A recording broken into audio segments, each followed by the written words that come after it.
Elias Voorhees. He rarely, if ever, appears in the finished films, yet his suggested presence reverberates through the mythos. Exploring Elias is an exercise in reading between the lines, assembling scraps from comics, games, unused scripts, and fan work to imagine how a single human life might have reshaped Camp Crystal Lake's tragedies. Elias is, in many ways, a story about absence. He is the father who almost mattered, a name that flickers on the margins and then goes dark. That absence does a lot of narrative work. It creates space for speculation, it deepens Pamela's backstory, and it offers a human cause that can sit beside the supernatural themes that come to dominate the series. Across different media, Elias wears many faces: cruel husband, desperate laborer, possible occult link, or tragic figure crushed by hardship.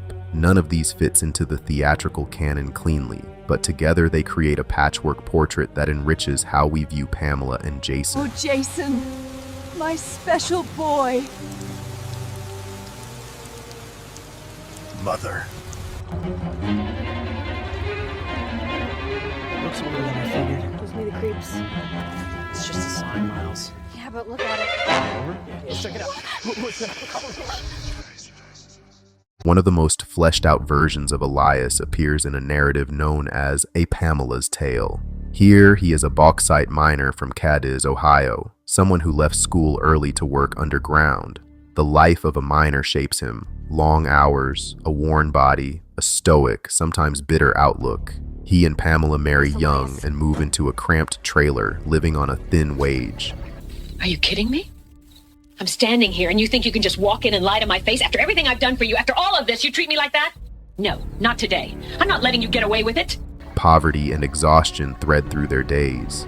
Pamela, sensitive and fragile in this telling, begins to withdraw into a private world where she believes she hears and speaks to her child. That belief further isolates her. The tension between them grows until a violent night after Elias returns from work culminates in an assault that changes everything.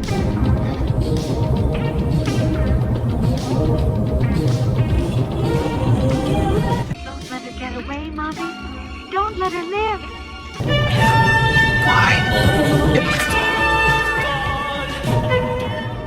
She retaliates. Elias is disposed of in the dark water of Crystal Lake. The lake swallows him and becomes his grave. This version treats his death less as sensational spectacle and more as inevitable outcome, the result of pressure, desperation, and untreated domestic violence. What makes this origin compelling is how it ties horror to social conditions. Elias's life, blue-collar, claustrophobic, and scarred by poverty, becomes a catalyst for family collapse. The details, whether entirely canonical or not, allow us to see Jason's lineage as a product of human failures as much as supernatural curse. The lake's calm surface is a silent witness to choices made in desperation, and that silence reverberates through everything that follows. Rumor and fan speculation have layered additional textures onto Elias's story. Some accounts link him to older Voorhees ancestors. Names like Jebediah emerge in the folklore, along with whispered associations with occult objects and books. These speculative angles suggest Elias may have crossed into darker territory, possibly encountering or misusing artifacts that seeded a curse. While this isn't a central, established part of the films, the possibility stretches the narrative. If Elias encountered something otherworldly, then the cycle of violence at Camp Crystal Lake acquires not only human roots, but a kind of fatalistic momentum. That blend of social realism with speculative horror is one reason Elias continues to fascinate. Other media take different liberties. Friday the 13th. The game, for example, introduces a detail that reshapes Elias's standing. He isn't Jason's biological father. In the game's retelling, Pamela's marriage to Elias is a bid for safety, stability, and perhaps the illusion of an intact family. But Elias turns out to be a threat rather than protector. Okay, Mrs. Voorhees, why don't you tell me again? About Jason's father? I don't know his name. He never said a word to me that night. He just did what he wanted to me, and then left me there, bleeding. After all these years, you've not seen him again. I would never, ever want to see him again. I married Elias because he was strong. I thought he would protect us. whether she acts from fear, pragmatic survival, or darker motives is left purposefully ambiguous. The result is that Elias becomes less a patriarch than a catalytic presence whose absence alters family dynamics and contributes, directly or indirectly, to the chain of events that follows. Film production history also offers tantalizing glimpses of what Elias could have been. This is what the end of the movie, My Friday the 13th, Jason Lives, was supposed to be. Basically, I thought it would be very cool to introduce Jason's father, and that had not been done, and I always thought, well, obviously we met his mother in the first one. What was his father like? So through the wonderful invention of DVD, and with the use of a wonderful story artist and the voice of Bob Larkin, who played the caretaker, we're going to show you now what I originally envisioned for the end of the movie. Now, the caretaker did not die in my first version. So here now is the end of the movie as I originally envisioned it. At various points, filmmakers considered integrating the character into the movies more visibly. Different scripts and production notes imagined Elias in multiple roles: a grieving father, a cemetery-bound man, a park ranger tasked with protecting Camp Crystal Lake. One early idea would have shown Elias at Eternal Peace Cemetery, paying a caretaker to bury Jason and Pamela, and then lingering, troubled, aware that the lake still held secrets. That scene, cut by studio executives, would have placed visible human regret into the franchise, letting audiences see guilt worn on the face of a father. Another concept recast Elias as an authoritative park ranger who becomes an initial killer in a rebooted story, a dark inversion of the protective father figure into something far more sinister. Jesus Christ. No.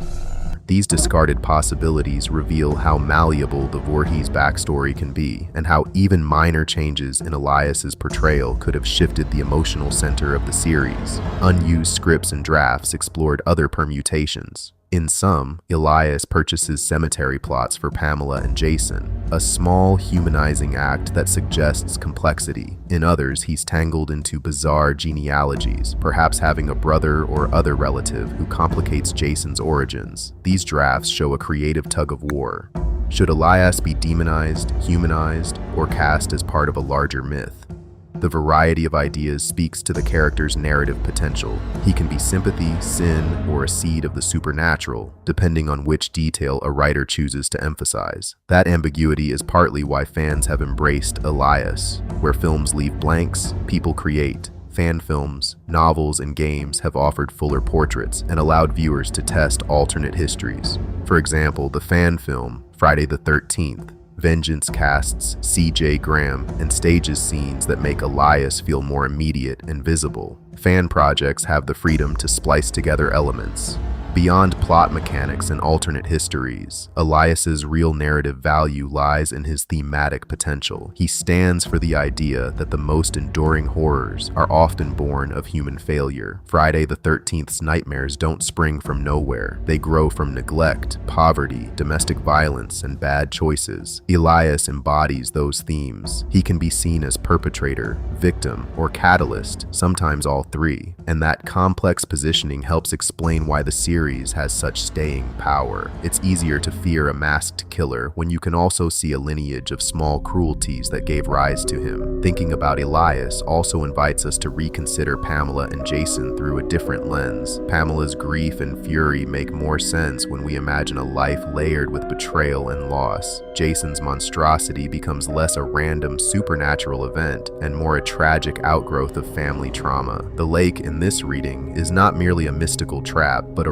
repository of human failure, a place where choices sink and resurface as legend. Even where Elias remains a whisper, those whispers affect the franchise's moral compass. Was Pamela justified in certain acts? Did she commit necessary evils to protect her child, or did she catalyze a greater monstrosity? Is Elias purely culpable, or a man worn down into harmful actions by economic and emotional pressure? These questions refuse to settle neatly, and that is precisely what keeps the conversation alive among fans and scholars alike. Elias's elusiveness is also narratively useful. By remaining mostly off-screen, he forces viewers to engage with implication rather than explicit exposition. Horror thrives on what is not shown, the shadow at the edge of the frame, the half-heard scream, and Elias functions like a structural absence that increases tension. The series repeatedly returns to themes of omission and misremembering. Characters forget parts of their past, communities cover up histories, and legends overwrite facts.